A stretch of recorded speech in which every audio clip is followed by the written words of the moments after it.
and thank you for joining our Teaching for 21st Century webinar brought to you by the David Horowitz Freedom Center and the Glazov Gang. I'm your host, Annie Cyrus. Please use the Q&A box on your screen if you have any questions, and I promise we will answer them as soon as our very special guest presentation is over. With that being said, it is my honor and privilege to introduce our speaker this evening, Tom Del Beccaro.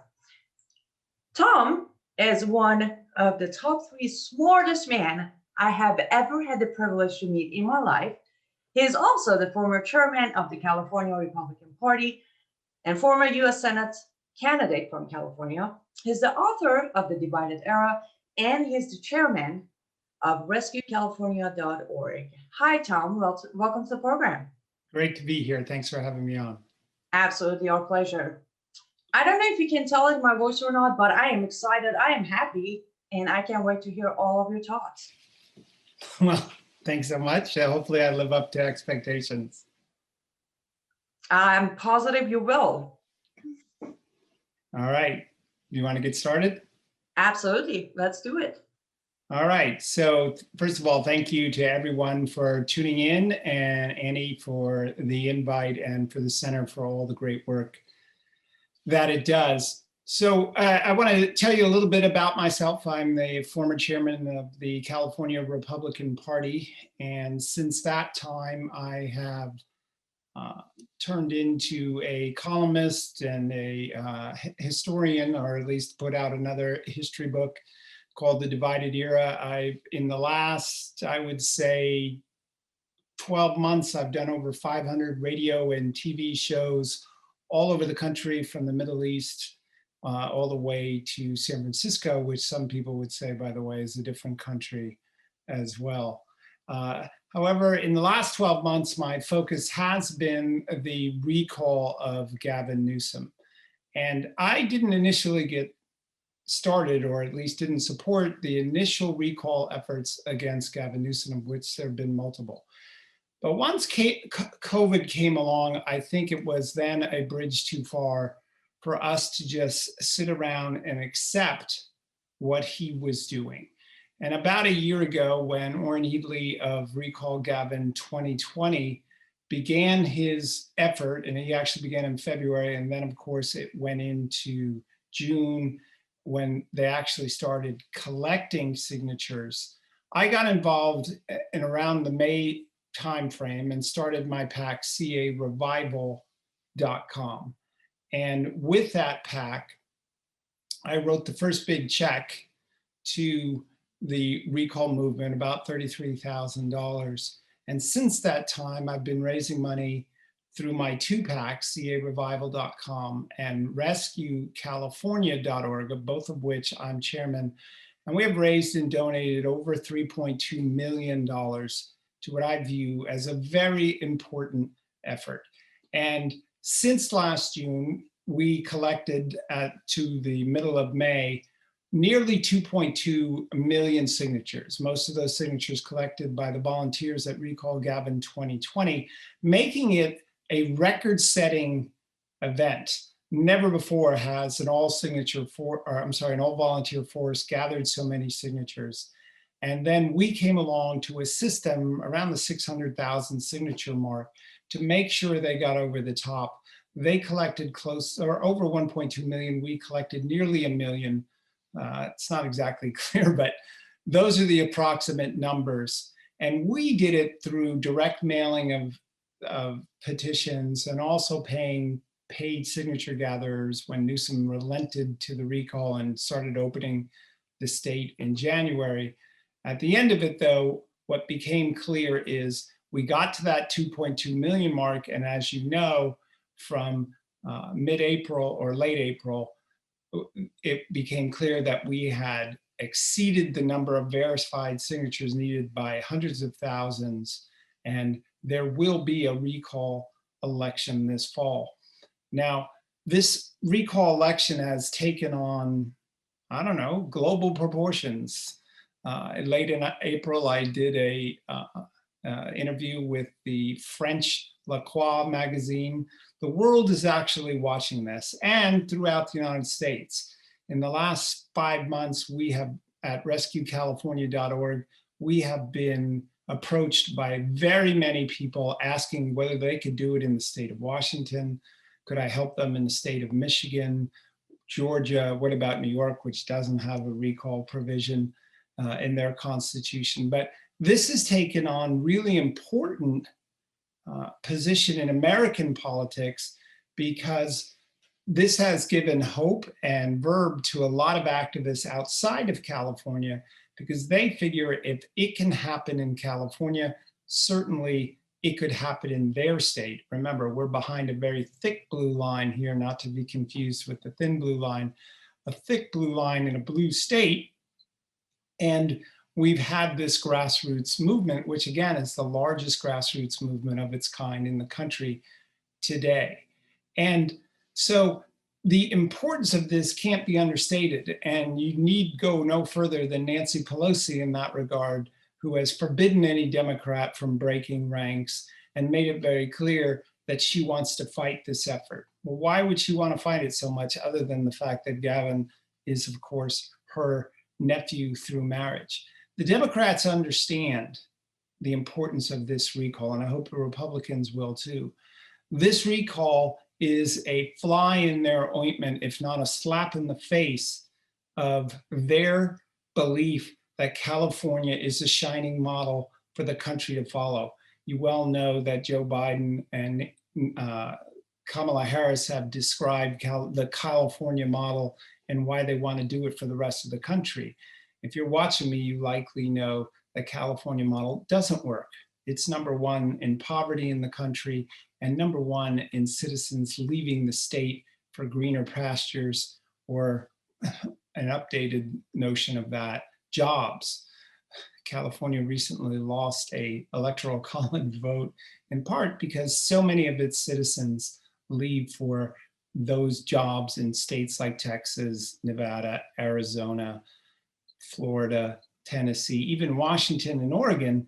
And even though Oregon is so liberal, it has a good environment to do business. California doesn't. It's worst in the country in startups and has gutted its middle class, as the demographer Joel Kotkin has demonstrated and talked about for years. So this recall process is not just about Rescue California, or even principally about Rescue California, or even Recall Gavin 2020, the group that pushed the most signatures. It has now taken on national importance. It also is striking a blow, very importantly, for government accountability. You know, California is thought of, and rightly so, as a one-party state. The Democrats have all the constitutional offices. The Democrats have supermajorities in the Assembly and the Senate, and Republicans have precious few opportunities to affect policy in this state.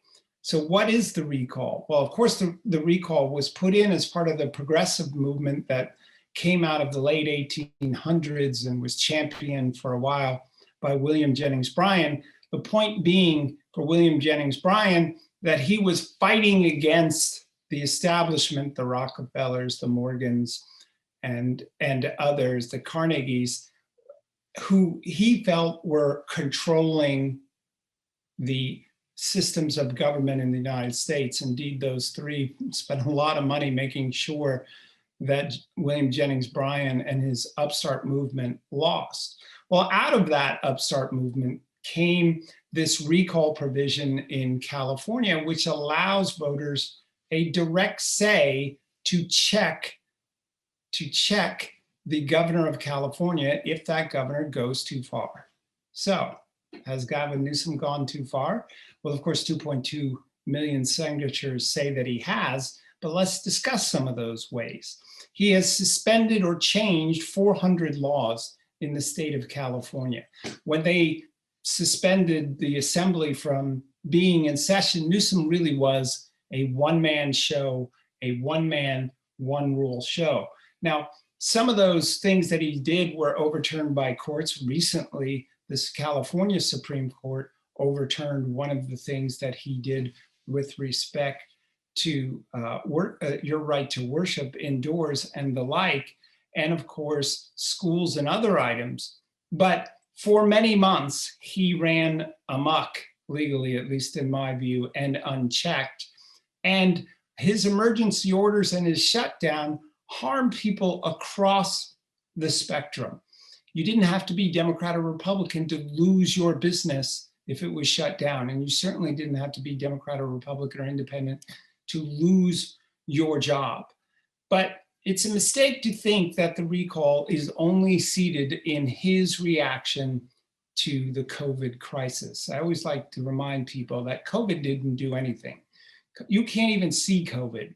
What happened with respect to the shutdown and the like was done by those in government, and it's their reaction. So when you see the news and it says something like, because of COVID, no, it's because of the reaction of government officials to COVID. And the reaction here has been draconian. And we now know, all of us know, that shutting down, wearing masks, staying indoors was never the only game in town. Florida has a directly opposite model. They were open since last July. Their COVID figures aren't particularly worse, and in some cases very much better than California, or at least competitive the whole time, which leads us, a thoughtful person, to ask, well, was it necessary to shut down at all? For Gavin Newsom, that was never a question, and input was never really sought. Keep in mind, he put together a commission, a weighted commission towards about how to reopen, and basically ignored that commission when they made their report. He truly has been a governor of by himself, for himself, or at least for the public employee unions, as you see, with respect to schools and a $6 billion program to reopen, and they're barely reopened. California still lags in the country last in in-school student participation, and they've already said that they don't know whether they'll have it this fall. So where does the recall sit right now? Well, as a technical legal matter, the election has not been certified. That'll happen in either May, late May, or June, probably June. And then the election would have to be set thereafter. It's not clear whether they're going to push for a quick election or a delayed election. Many of us think that it will be late September to early November is really the window it could occur. And in between then, you'll have the legislature weigh in, and the government tell you how much it's going to cost. They're now talking about $400 million that it would cost. Of course, the reason for that is the all mail-in voting. If Newsom applied his end of the COVID restrictions on June 15th to voting as well, then the cost would drop back down to 70 million. So it's really Newsom's fault that it's going to cost that much. But in any case, we're going to have a very unique election this fall with just two questions on the ballot. First question, should Newsom be recalled? Second question, if he is, who from the list below should replace him? The first question requires a majority for him to be recalled. And if he is recalled, the new governor takes office just 10 days after the election is certified.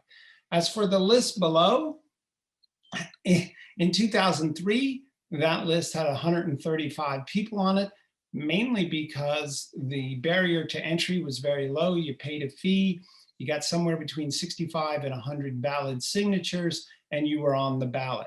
It's possible that the Secretary of State will put in more restrictive provision, saying something to the effect, well, they could go all the way to the effect that you have to get to a general election number of signatures, which would mean around 200,000, which would make it virtually impossible for any but one or two to get into the election.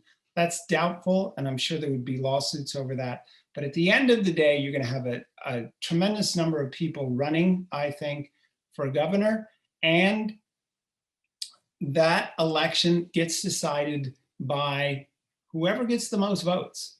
You don't have to reach 50%. You can win with 10%, 30%, 70%. For my money, I think it's going to be somewhere between 20 to 25% of the total vote will be the person who becomes the next governor. So again, 2 questions, should he be recalled or should he stay? Second question, who from the list below? That makes it a very unique election and a great opportunity for the state to replace Newsom with someone who will be, how shall I say, a little bit more balanced when it comes to policy. So that's the state of the recall. That's how we got here. So let's answer the second question that has been posed. What about the Republican Party? What's its role? What should it be doing in this regard? Now, as some of you know, I wrote the book, The Divided Era, and what I discuss in that book are the reasons why we're fighting so much, and it's pretty simple, because there's so much to fight about. Everything government does picks a winner and a loser and someone to pay for it. And government has become, of course, as you know, by far the biggest industry in America. And that is true in California today. Nationwide, if you saw the Biden address recently and his desires to spend money, and look at how much money was spent in the United States last year and throw in how much the Fed interjected money into the economy by purchasing instruments on the market and essentially giving money to the economy. The US governments, from the state, city, local, all the way to the top, are spending well over 40% of the economy, closer to 50%. And Biden's spending would keep it at that amount, if not increase it. Now, I'm not saying he's going to get all that, but you can see if our governments are nearly half the economy, they're the largest industry in America. And in California, although the spending isn't that high, my God, how could it be? It's still staggeringly high. It's $250 billion a year and rising. And so the fight and what's at stake in California is huge. We know that. And we also know, if we're thoughtful at all, that, well, these programs aren't working. Think about what's going well in California, or put it a different way. If government spending could solve problems, we wouldn't have any because of all that record spending. The same would hold true in California. California has huge amount of money that it is spending, yet California has what? The highest poverty rate, the highest homeless rate, the least ability to deliver effective water, worse than Arizona and states with deserts and Nevada. It has trouble with its wildfires. It has trouble delivering electricity. In October of 2019, the big tech industries warned Gavin Newsom that if you can't deliver reliable electricity, they would leave the state. So many of them have. California is bleeding jobs to other states. I've already mentioned that. And the list goes on and on. You throw in crime as well, the rise in the crime rates. And with COVID, it takes whole new proportions. Something like 50% of the hospitality industry or small businesses in this state, depending on other industries, were either detrimentally affected, dramatically so, or shut down. And in the restaurant industry, many are not expected to come back. But I want to emphasize a point here. The recall of Gavin Newsom has been building because the wildfire debacles that were mismanaged by government for years were on his lap. And we can expect more this fall. The electricity problems, the water problems, all of those things, homelessness, the unemployment rate, the gutting of the middle class, as Joel Kotkin, the demographer, has talked about. That is an ongoing building problem because big government fails people every time. As Milton Friedman talked about, when you're spending money on yourself, you're most efficient, but when you're spending someone else's money on someone else, you're completely inefficient, and the latter is government. And no worse example can be shown in California, where even though the Democrats think it's a shining model, it leads the country in poverty, which tells you where the Democrats are in this regard. And that is why the recall got to this point, this building up And then the question now becomes, what should Republicans do in response? Well, I want to take a slightly different tack than, or explain it in a slightly different way than you may have heard as to what should go on. This fight in California right now is not just among disaffected Republicans. You've probably heard in the press that Gavin Newsom is what? Blaming this all on some right-wing affair. I personally, as chairman of RescueCalifornia.org, hope he continues to do that, because more Democrats than Republicans in LA County signed the petition. Over 36% of those statewide who signed it weren't Republicans. In San Mateo, more Democrats and independents signed it than Republicans. So if Gavin Newsom's out there saying this is just a Republican fight, he is in effect insulting his fellow Democrats and the majority of independents who are for this by saying to them, you don't have your own mind. You're just falling in with these people. I think that that comment backfires, and I hope that they continue to say something like this. But in those numbers, and certainly the Emerson poll that said 58% of Democrats don't want, or I'm sorry, 58% of all Californians statewide don't want him to run again. Within those numbers are 30% Democrats who don't want him to run again, and a vast majority of Republicans, and even a majority of independents. But also within those numbers tells you how the recall can succeed or not. We live in California. It is a blue state. In order for this recall to succeed, about 30% of Democrats that vote, and we're expecting a vote of around 12 million people, 30% of the Democrats who vote will need to vote for the recall, and a huge number of independents as well. So, can Republicans run and just hope that the Republican turnout carries the day? The answer is no. And that must guide what Republicans do. Now, there are some Republicans who would have you believe that the best way to get elected in this state of California is to run like a Democrat. And, well, how's that working for them for the last 20 years? Think about it this way. If you try to run just like the other party or close to it, that's akin to a race car driver following the leader the whole time and expecting to win. Now, sometimes the leader's tire will blow, get in an accident, engine will blow, and you'll win. But if you just follow the leader, you're going to lose almost all of the time. So what is the key for Republicans? What should they do in this blue state? How do they get a majority of Californians to vote for the Republican candidate to win the governorship? The answer is hidden in plain sight. And it is the process by which Republicans have succeeded with initiatives in this state for a long, long period of time. If you look at the initiative process, it turns out the Republicans have a fair amount of success with it, going back decades, including the 3 strikes law.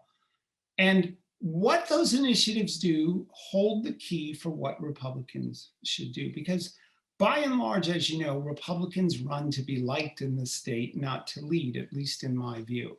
But what is an initiative?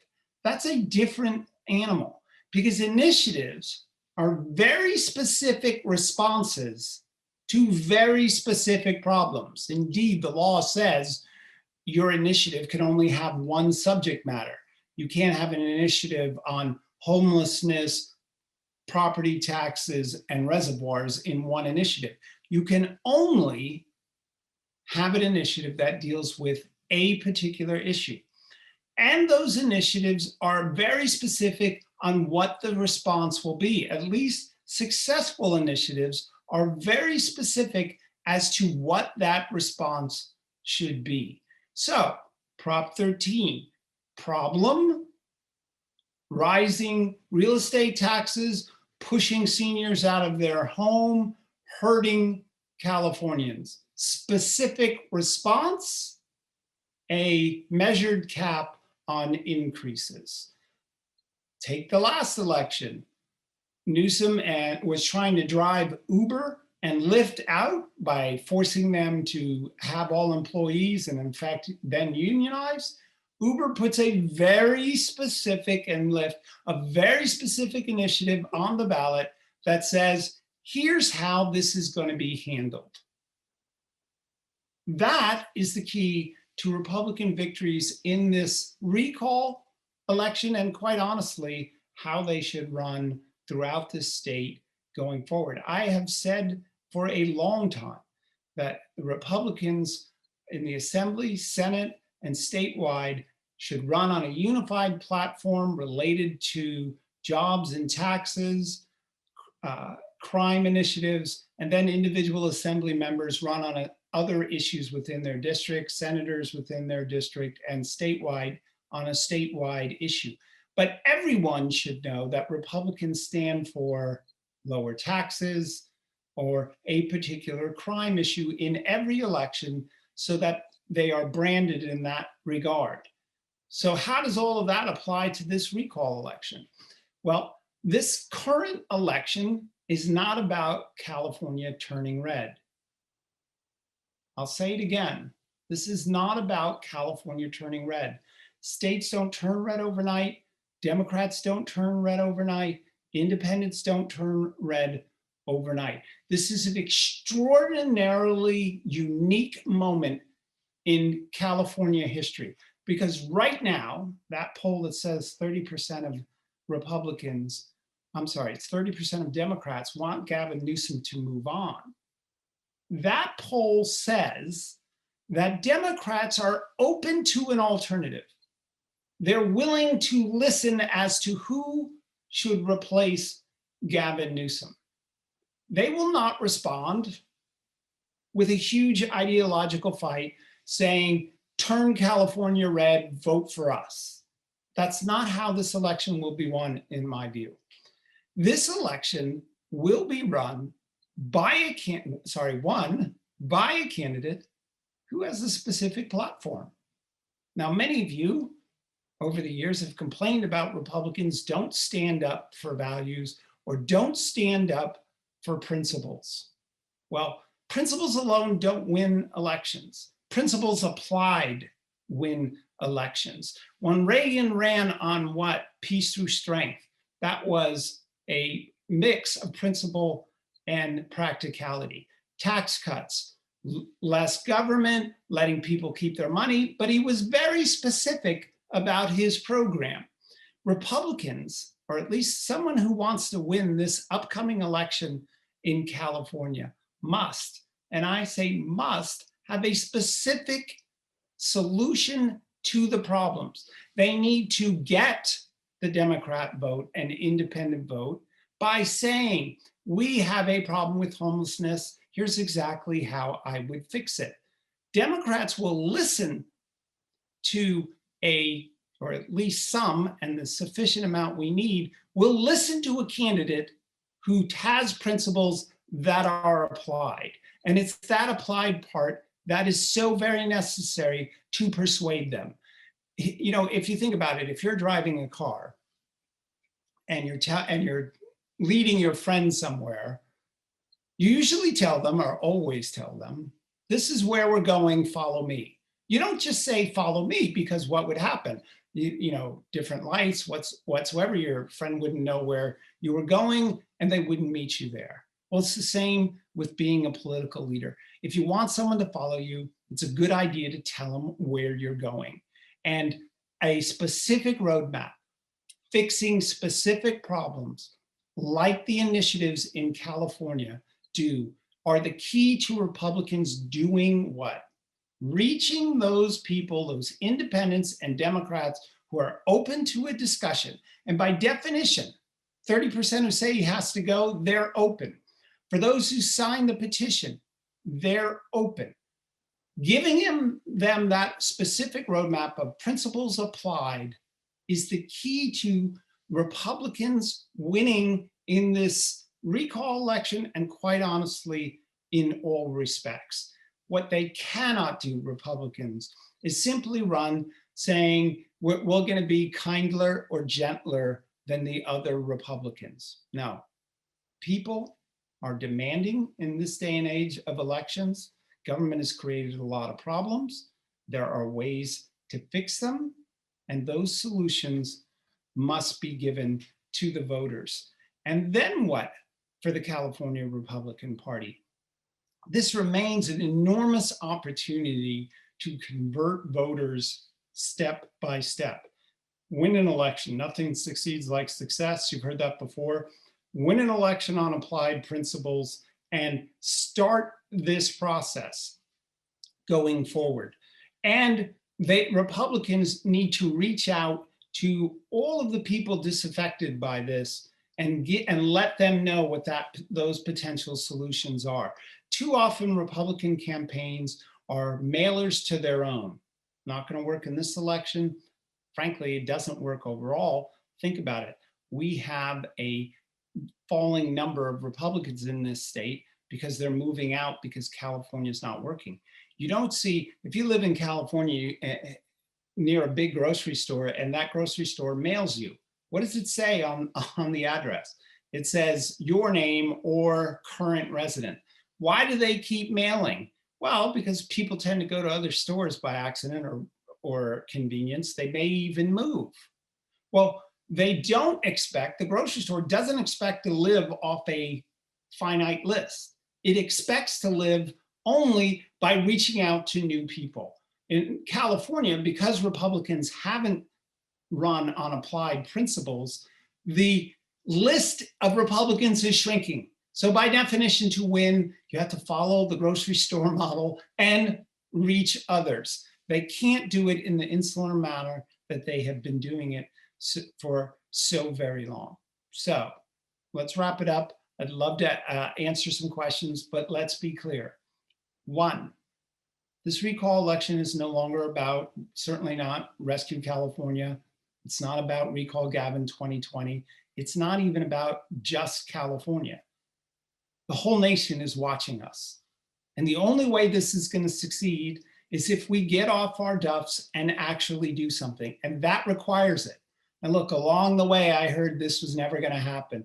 The media said it would never happen. Then it became a long shot. Then it was unlikely. Then they started to smear us. Then they said it was likely. Then they really started to smear us. Now they say it's going to happen.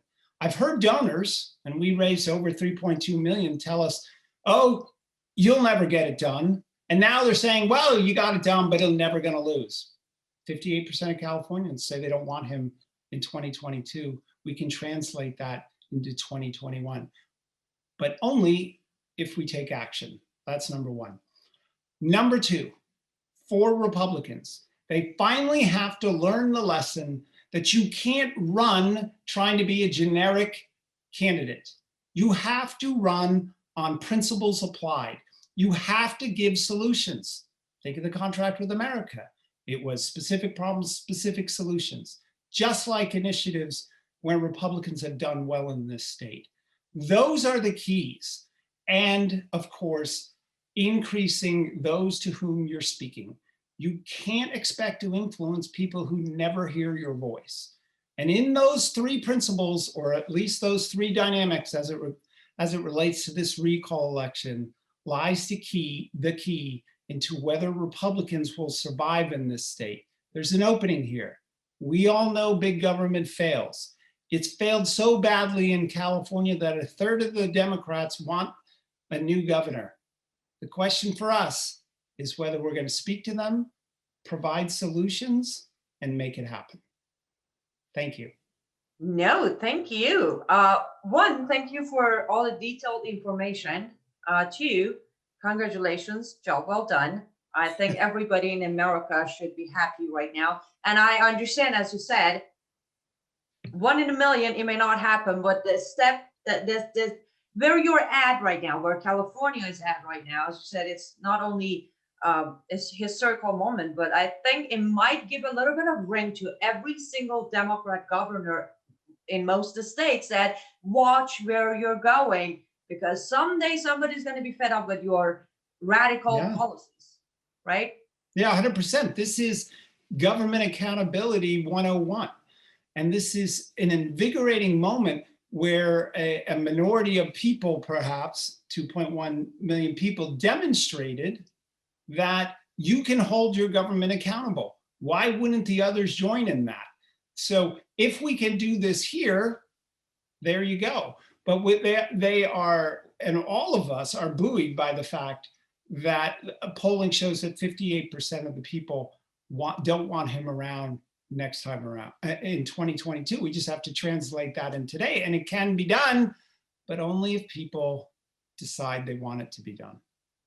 Hopefully they will. Okay, I have lots of questions here, but let me ask you one question before I get to the audience's question. So, number one,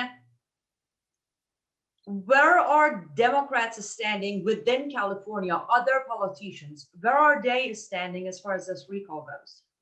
As far as the what?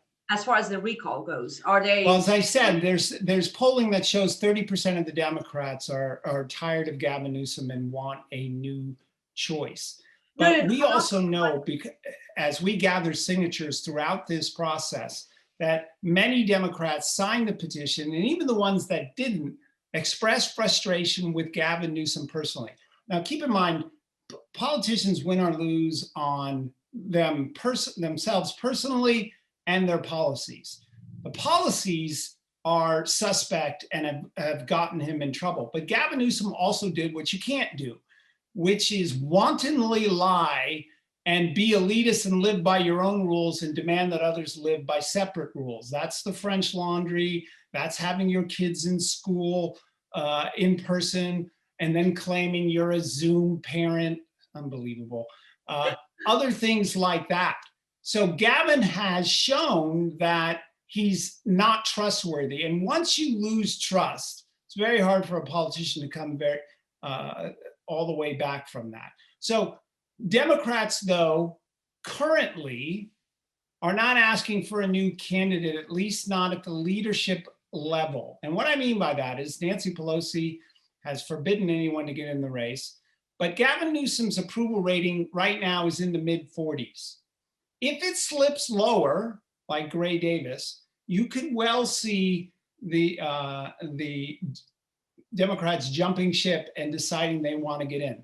Keep in mind, Tom Steyer's eyeing this, Steve Wesley's eyeing this. If Gavin stays, my personal hope is that Gavin stays in the low 40s in approval rating, because that's just high enough to lose the recall and not high enough for a Democrat to get in. So watch that approval rating. If he slips into the high 30s, that's when Democrats could well decide they need to get in. Got it. That was exactly my question. Okay, perfect. The very first question from audience is actually, will Newsom himself be one of those candidates on that list of questions? Great question. And in the Constitution, it says flat out no. The recalled candidate is on the ballot in the sense of the first question, should the person be recalled? They cannot be part of the second question. Okay, so he's basically, if there is enough answer of yes, he needs to be recalled, that he's just done. That's it. Can he ever rerun for government? He could run in 2022, and he has higher aspirations as well. I'll tell you flat out, one of the reasons why I did the 2 PACs and we raised all this money was to prevent Gavin Newsom from running for president. He belongs no more near the White House than the current vice president. Please do tell us about her. Wait, though, isn't she getting ready to become Madam President? Let's just say she's in the most intensive on-the-job training the White House has ever seen. Oh boy, I don't even want to try to imagine that day. Okay, next question from our audience. What if Democrats put a single heavy hitter on the ballot? For example, Barack Obama. Will Republicans just split their own votes too much among many candidates? So there's only been one president that's ever gotten elected to a major office, although Taft went into the Supreme Court, which is interesting. Of course, John Quincy Adams went into the House after his presidency. Presidents don't run for Congress or governor, so don't worry about Barack Obama. again, the issue with respect to the Democrats is how weak is Newsom? Nancy Pelosi, you can like her or dislike her. You can say her policies are good or bad. And you know where I come down on that. But she's very effective. And her warning for them not to get in is going to last until he falls into the high 30s, mid 30s. If a single Democrat got in of stature, then it presents a problem for Republicans. Republicans will need to find or coalesce around a single candidate that I think does what I say. That came out wrong. Does what I recommend, which is applied principles. That is the only way a Republican's going to rise above. One great thing, by the way, Annie, that I haven't been, that I don't think I mentioned, although I speak so often now on this that I may have said it before. We've already had great success in this. The state opened up because of the recall effort. It would still be shut down significantly more than it is. Last August and September and October, there was a lot of talk about a big tax increase. No talk about that now. That's a benefit of the recall. So even if the recall didn't take one further step, it's already succeeded dramatically. And of course, I already said this, but there's a great policy discussion going on in this state right now. And that's an enormous victory as well. Usually in this state, elections just come and go at the statewide level, and policies not discussed. Suddenly we're talking about what's best for schools. Suddenly we're talking about how to bring jobs back. We haven't had a good policy discussion in the state in a long time, despite my efforts to put forth a full platform when I ran for U.S. Senate against Kamala Harris. She was an empty suit. She didn't have any replies to it, but the press didn't cover it. The press is covering this, and that's a change. So don't look for them to bring one single person into the fold anytime soon. But keep this in mind. We have a long way to go. This election won't be decided as to when it will be for probably another 45 days, maybe even 60. And so candidates will have time to emerge. Understood. Here's a $1 million question. How are you going to protect this election against election fraud? Yeah, it's worth a lot more than $1 million, Annie. We at rescuecalifornia.org do have an election integrity component, but the simple answer is we can't do this alone. We need volunteers who will be watching the counting process, the verification process, on and on and on. And so the Recall Gavin 2020 people who, again, record-setting effort, they will be deeply involved in this process, in the election integrity process. We need as many volunteers as humanly possible. So if you want to volunteer, you can go to Recall Gavin 2020. You can go to rescuecalifornia.org as well and volunteer and join our mailing list. And at the end of the day, we need a lot of money. Our budget's $14 million to run this election. A good portion of that goes to election integrity. The only way to ensure integrity is to get involved. You can't just talk about it. And we need those resources. Of course, and make sure do not go to sleep. Stay awake, because apparently magic happens when you're asleep. Everybody. Yes. Drink a lot of coffee and Red Bull and stay awake. You close your eyes, things change. I'm sorry, I know it's a very serious. No, I agree with you. I couldn't agree with you more. Okay, here's the next one. California is home of big tech. Do you know of any particular ways they want this election to go in their favor? And will they manipulate it to get their way? Well, I'd be naive to say that they aren't supporting Newsom, many of them. You saw that recent report where groups tied to Biden and and state government worked with big tech to limit certain speech. So I expect, look, I don't expect Google to come to our rescue. I don't expect Apple to come to our rescue, although we have support from some of the most brilliant, high-tech, big tech minds. And you can just look to Rescue California donation pages and see some of those leaders that are supporting us. Yes, it's an issue, but we know this landscape, and we're going to have to work around this landscape. They told us we couldn't get 2.2 million signatures. They told us we couldn't get 1.5 million signatures, and yet we did, because we went around the normal process. Remember, Trump got elected by going around the media using Twitter. Now that's been obviously changed these days, but Republicans can't sit back and say big tech's against us, there's nothing we can do.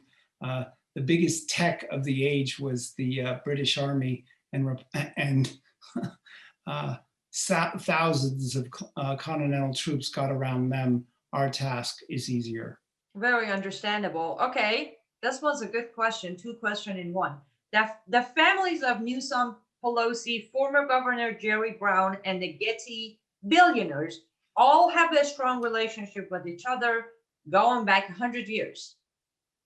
How bad is the threat of this recall to their power, and will they do anything extreme to stop it from happening?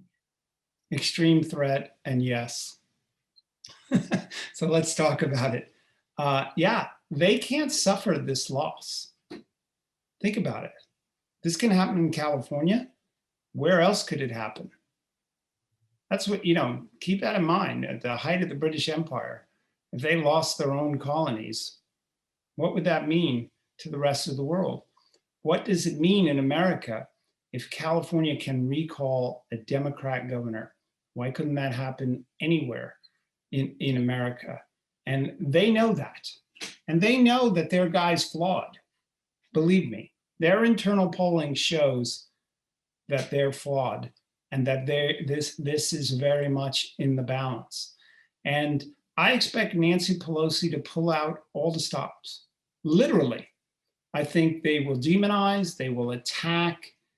The question becomes, these are all givens, right? You saw the way the left treated Tim Scott recently after his speech in response to Biden.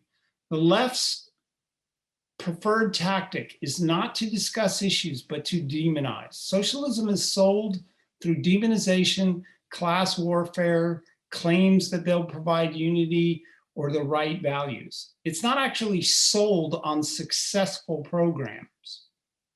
So they're gonna demonize. So the question becomes, are we gonna fight this or not? Are we gonna lay down? You get what you tolerate in politics. And this is a moment not to tolerate it. Think of the bravery of what's going on in Arizona for some of these legislators standing up. Think of what it took Trump to survive, to deal with his presidency with the nonstop attacks. I mean, how ludicrous is it for them to say, oh, Biden's got a higher approval rating than Trump? They were going after Trump in 100 days, like to burn him down, like no tomorrow, said nothing good about him. Biden, they say everything good about him, even though they're glossing over so many things. Do we accept it? Do we fight against it? That's the issue before us. Having the privilege of knowing you for many years, Tom, I know you are not the type to give up. And that gives me that much more reassurance that this thing might actually be finalized and done. But I have a question for you. Sure. Is there a Rescue California and every organization involved with this recall? Are you guys planning to try and narrow down the list of Republican candidates to maybe one or two, or something more strong, more acceptable, someone more ready? Is there, and I understand if you can't name names, that's fine. I just want to. So we at Rescue California by law can't get into the candidate selection process or endorsement process. Our job will be to talk about issues and to remind Californians on how we got to this terrible point in California history with regard to homelessness, wildfires, water, crime, lost jobs, all of these things.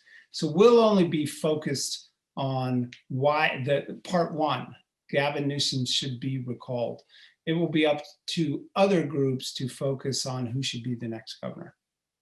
Got it. This is, since I have left California behind, I never regretted it until today. I feel like I should be there. Yes, come on out.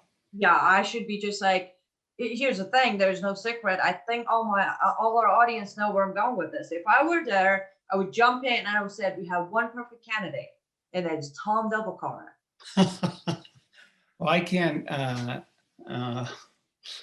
really comment on what my future brings in this regard, other than to say I'm making sure that Rescue California has a good program. I see we have another question about what Kamala Harris is going to do.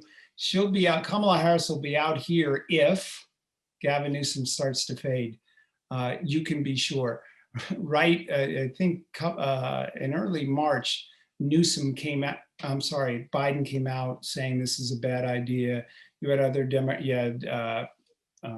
Bernie Sanders, Elizabeth Warren, all of them coming to the rescue of their guy. If you see Kamala Harris out here, that's a sign they're getting desperate. Are there other states to rescue after California? Well, how bad can Illinois get? How bad can New York get? So it's going to take different forms. But again, you need someone to step up and get into the ring. And you can't sit back in any of this. You got to donate. You got to show this video and send it to your friends after it's posted. This is going to be a nonstop effort. Completely agreed.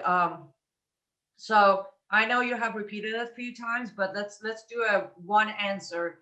Where do our audience go to get your book, get educated on everything you do, and also get helping and support with Rescue California?